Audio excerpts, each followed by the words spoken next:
So the fourth chapter is on chemical bonding, and we'll be talking about naming and how to do Lewis structures as well. Our compounds we're going to break them into two categories, ionic or molecular. And these compounds are always electrically neutral, although they may be made out of electrically charged ions. And molecular compounds have no metallic elements. So what forces will hold ions or molecules together? In something like a sodium chloride crystal, we have this ionic charge thing going on, and the positive and negative ions are going to hold each other together because the opposites attract. In a molecular compound, you have atoms that will arrange themselves in a particular ordering. Here's a dimethylamine that shows something about the underlying structures of different atoms. In ionic compounds, we've already introduced these terms, but here they are again. You have your positively charged ions, which are the cations. The negative ones are the anions. Here's a couple of examples of cations.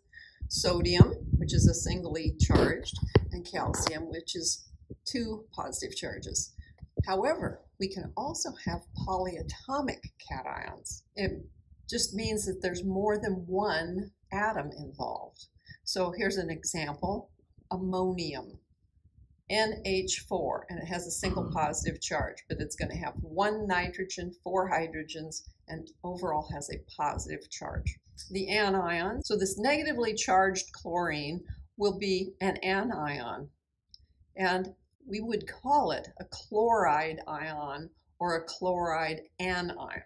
Polyatomics exist even more among anions, and here is an example, the carbonate ion. You can see there's carbon in it and 3 oxygens, and overall the entire ion has a -2 charge. Metals like to form cations. Nonmetals usually form anions. So in your cations, you can look at all these different metals, and you'll see they all have these positive charges, because that's what makes them a cation. Hydrogen can form a cation as an H+.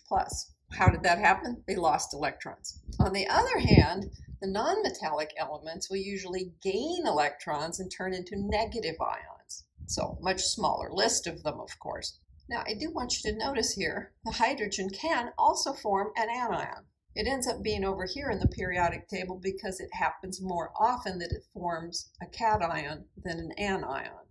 But if you combine it with something that's sufficiently, quote-unquote, electropositive, you can force it to be the anion. So a lithium hydride would be an example of a compound you could make where the hydrogen was forced to be an anion. We can put ionic bonds together now. What we need is to have some form of cations and a form of anions. Why do they stay together? Well, they stay together because of the electrostatic potential energy. Since the opposites attract, they're going to try to stick together. When you look at the formula for that, you find out that it is directly proportional to the product of the charges. The charges were on top in that formula, Q1 times Q2. So if Q2 is larger, then the overall attraction will be larger. Like charges will repel each other. That will be indicated by having a positive potential. 2 positives multiply together give you a positive, right? If those are like charges, that's a repulsion.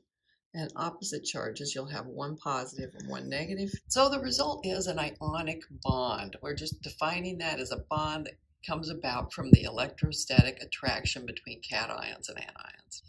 Now, the amount of energy involved is called the lattice energy, because when these get involved with each other, they form a lattice where things are alternating and so on and so forth. If you are able to get them apart, you will have energy released when the formation happens. It's defined as being from free ions in the gas phase because, most of the time that's not how it happens. So they're trying to get to something that is as pure as they can get it. Now, I can't explain right now why these being free ions in the gas phase makes it more pure. That's later when we start talking about intermolecular attractions, but essentially that is what is going on, is we do it from free ions in the gas phase because they aren't doing anything but being attracted by the electrostatics. And a crystal lattice is an ordered three-dimensional array of particles, which is what I was trying to indicate with my fingers coming together like this. Okay. Oh, what is this? That is a really strange looking curve there. Over here, you see that these are far enough apart that there is essentially no attraction. Because remember, the r in the denominator, the distance between them, that's really large. You're going to be dividing by a large number, and you're going to end up with essentially no attraction. If they get close enough together, they start attracting each other. All right, so here's this negative E, which means, hey, that's a more stable energy state, okay? All right, they get to an optimal distance, and that will be the lowest possible energy state they could be. Now, here's the thing. This says the right side demonstrates electrostatic attraction. This part is telling you about electrostatic attraction from the dashed line over. Once you get to where they start to have the ions overlapping, then you are no longer just measuring electrostatic attraction. You also have the problem of the nuclei seeing each other again.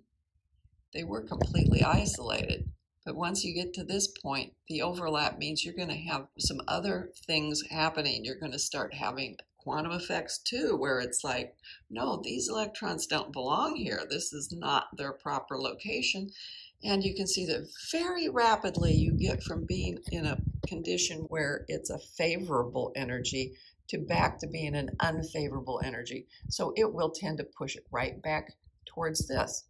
So these are going to just keep pulling it in, and this is going to say, no, no, no, push it further away, and the optimal amount right there.